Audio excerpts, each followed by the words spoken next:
Good afternoon for 4 News Now. I'm Rob King. Welcome to today's KXLY Plus Daily Rundown. I'll take you through today's top headlines and let you know what the team is working on today. Starting with, as we do most days, let's take a look at the weather outside. Here's what the rest of your day is going to be looking like.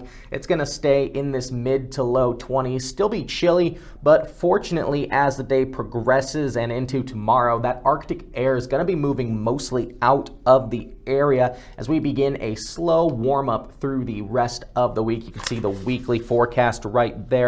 Afternoon flurries today, and then like I said, warming up through the rest of the week. Expect some possible rain in Spokane and snow in some of the colder areas moving into the weekend.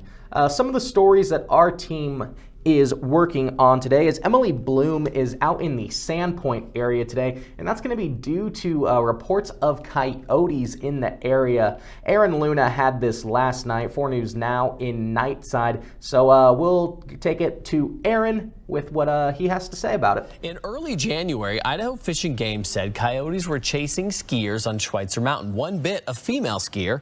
These are pictures taken by photographer Mark Vogt, not the same coyotes as the ones reported at the ski resort. And last week, Idaho Fish and Game received reports of 2 coyotes roaming through downtown Sandpoint.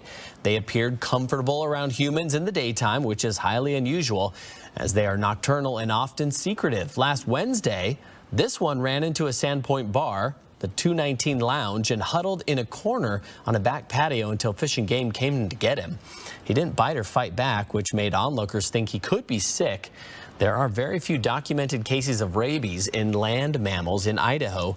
The most probable explanation is that these coyotes are used to humans because they're being fed by them.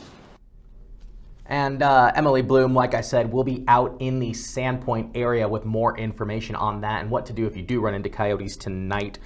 Moving along, Vanessa Perez is in town today. There was an accountability meeting planned today between local law enforcement and activist groups about what can be done about policing. These accountability meetings began following the death of George Floyd, and today's meeting was canceled. It seems both sides are unhappy with how things are progressing, and there could be a possible press event later tonight where we'll hear from the mayor and the Spokane chief of police about what's happening. This meeting cancellation is also coming just after the local NAACP president resigned from her post earlier today, so we could see if that's related as well. But this is a very fluid situation, and Vanessa Perez will have all the details later on tonight.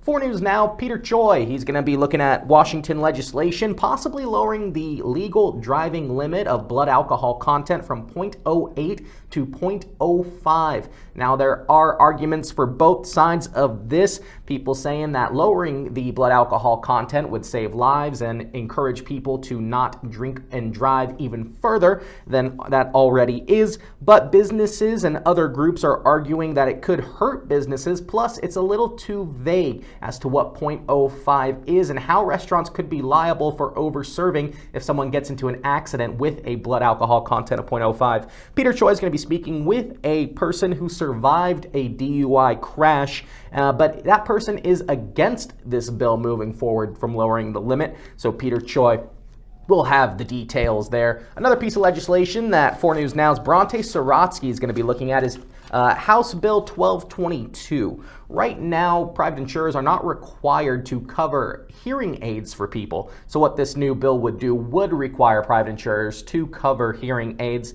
So Bronte is going to be speaking with local families about how this bill could help them, how it could impact them, save money for them to buy these hearing aids, and why some lawmakers are against it as well. So we'll have all these stories and more coming up in 4 News Now at 5. Don't forget, you can watch the KXLY Plus Daily Rundown every day. We do it around this lunchtime hour as well. It's going to be available on KXLY Plus, which you can get on your Apple TV, Fire Sticks, and Rokus, as well as the 4 News Now app on your mobile devices. But again, for now, live in the KXLY Plus Digital News Center, I'm Rob King, 4 News Now.